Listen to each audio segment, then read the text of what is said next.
Brown versus Board of Education was the landmark case that resulted in desegregation of public schools. Linda Brown was a little African American girl attending third grade at a public school in Topeka, Kansas in 1951. She lived a few blocks from a white elementary school, but then her father attempted to enroll her in the neighborhood school. His request was denied. Linda Brown ended up traveling about a mile every day to get to the nearest black elementary school.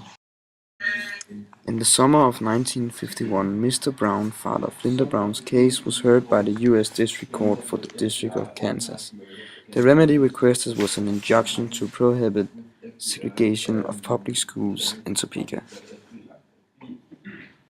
The NAACP, National Association for the Advancement of Colored People, argued that the separating black children from white children was sending a message to them that they were somehow inferior, so there was no way that the education provided could be equal.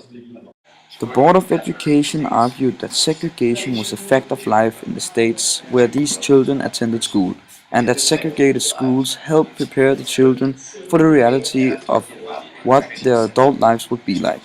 The Board of Education decided examples of educated Americans like Frederick Douglass, George Washington Carver, and Booker T. Washington, none of whom attended integrated schools. The case was appealed and it went to the United States Supreme Court in the fall of 1951. They first heard the case in 1951 but did not issue a decision. They discussed various interpretations of the 14th Amendment and whether the Plessy versus Ferguson case had violated it. They heard it again in December of 1953. Finally, on May 17, 1954, the U.S. Supreme Court issued that their decision, thus segregation of children in public schools solely on basis of race, even though the physical facilities may be equal, deprive the children of minority group of equal education opportunities.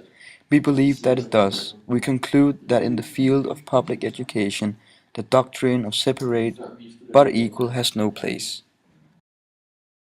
School desegregation did not happen overnight, but the Brown versus Board of Education was the legal decision to make it happen. By the time the decision was handed down by the Supreme Court in 1954, Linda Brown had already moved on to attend on a middle school.